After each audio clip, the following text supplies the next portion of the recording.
Escribo una carta infinita a la pared ambigua del recipiente que me contiene. Unas veces adentro, otras veces afuera. Sin levantar el bolígrafo, escribo una carta infinita.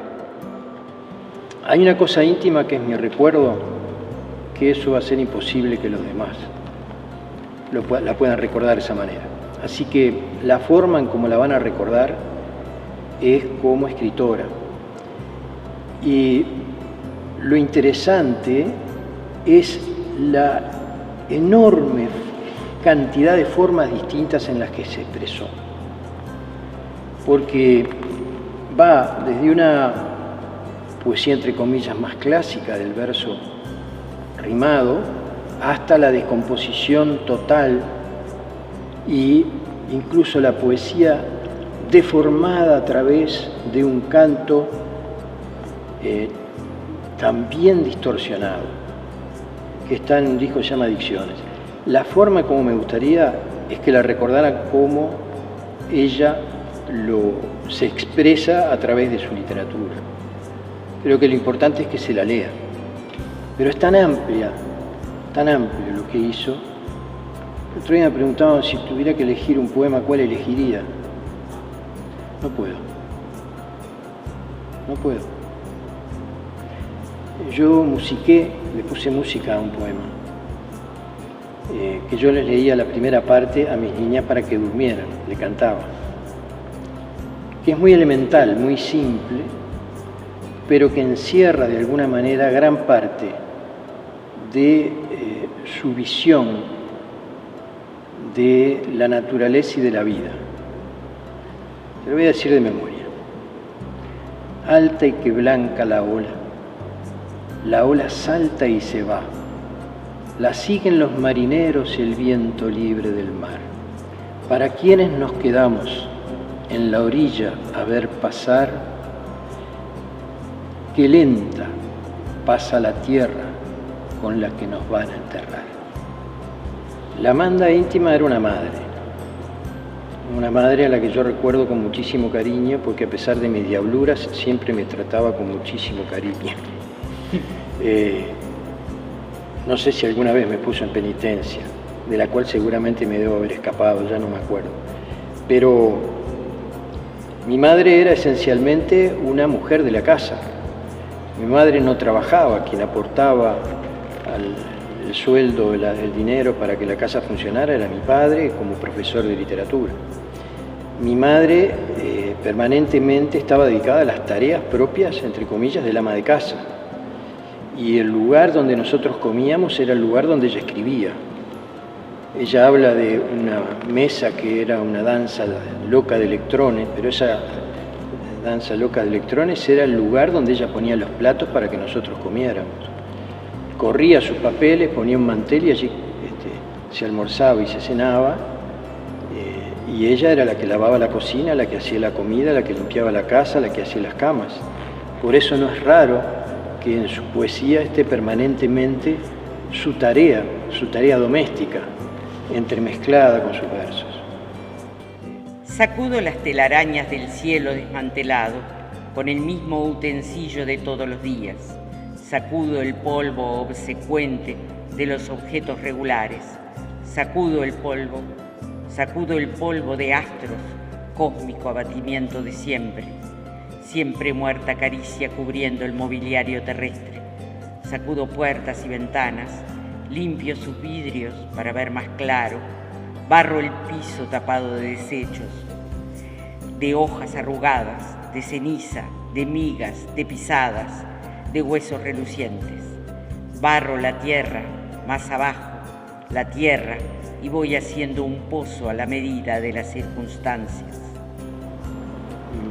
Preparaba mucho cada vez que venía alguien a casa, un té con masitas o con cosas que ella hacía. Era imposible que alguien pudiera venir a casa y no tuviera algo preparado para agasajarlo.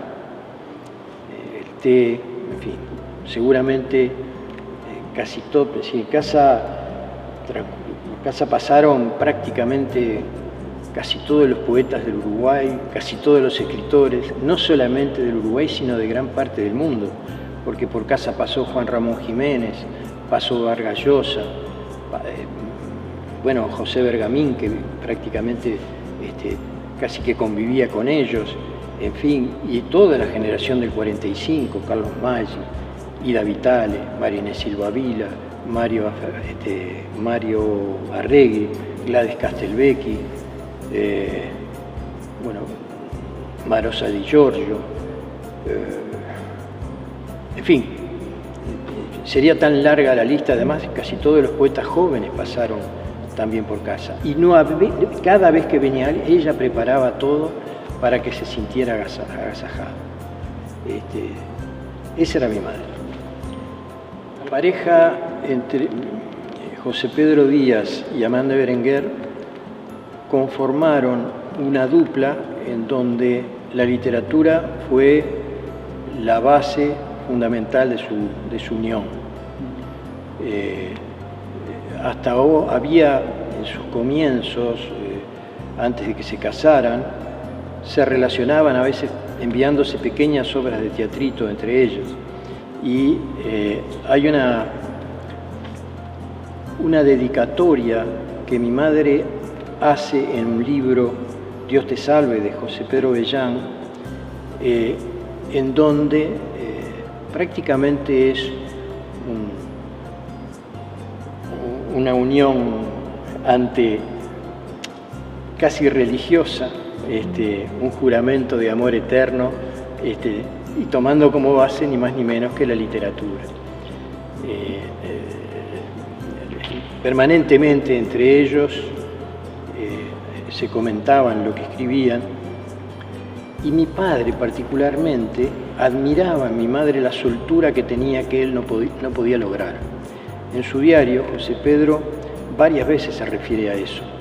La admira porque mi padre estaba más gobernado por la razón, por la lógica, y en la escritura le costaba soltarse.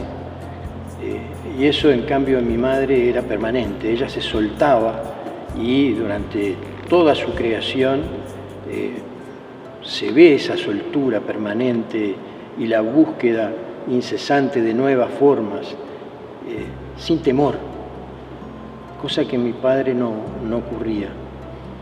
Y bueno, toda mi casa estaba llena de libros, los 10.000 libros que fueron donados aquí a la biblioteca, y cada uno de esos libros era comentado de alguna manera, porque lo leía ella o porque lo leía él. Es decir, que la reunión entre ellos dos estaba fundada en la literatura.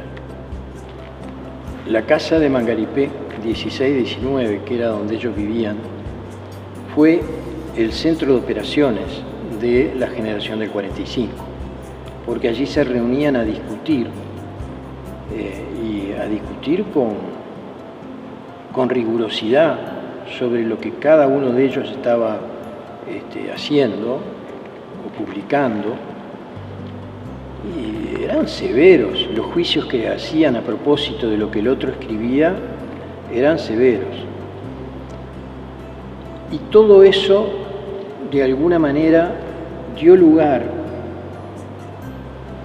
a algo que luego se dispersó, cada uno por su lado, con distintas líneas, pero Ángel Rama, con su visión crítica, bueno, Ida Vitale, que recientemente le dieron el premio Cervantes,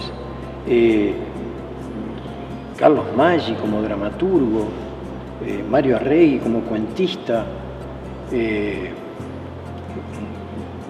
No quiero dejar a nadie de lado, pero lo que voy es que se conformó un grupo intelectual que fue de los más importantes del Uruguay, que floreció a partir de la década del 50 en adelante. Hay una etapa formativa entre ellos, en donde la figura de Baferreira, de Gil Salguero, del propio Bergamín, fueron sus maestros. Y a partir de ahí se desarrolla un grupo como un horno donde se va cocinando esta generación que florece luego a partir de los años 50, 60 en adelante, que es lo que se conoce como generación del 45.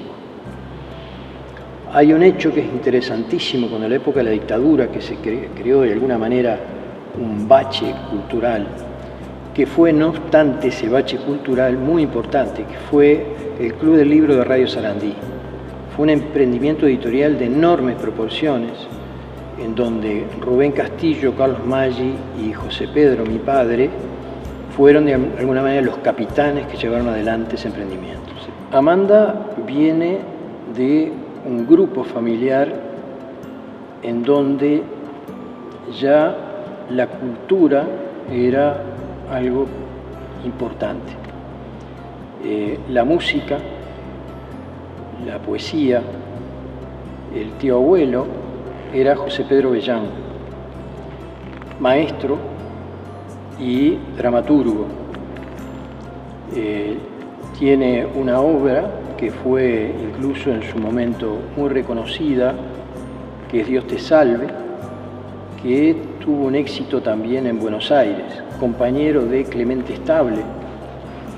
Y ese núcleo de alguna manera se prolongó con su madre y su tía.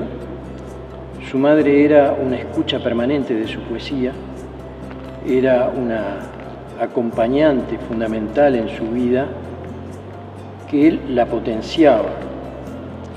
Yo me acuerdo de mi abuela, por ejemplo, escuchando música en casa y ella bajaba la luz o la apagaba y en la oscuridad escuchaba música, incluso la vi alguna vez llorar de la emoción por escuchar la música. Bueno, ese es el ambiente de donde viene mi madre. Por un instante se han detenido las máquinas, me han abandonado las fuerzas, me he entregado a mi sombra, a la culpa cripta oscura de ser Amanda escrita, fatigada entre las letras asfixiantes, donde se abren las pulsaciones, los ritmos, las descargas eléctricas. La tormenta ronda el cielo, la tierra espera paciente la sacudida y yo aguardo un golpe de tiempo.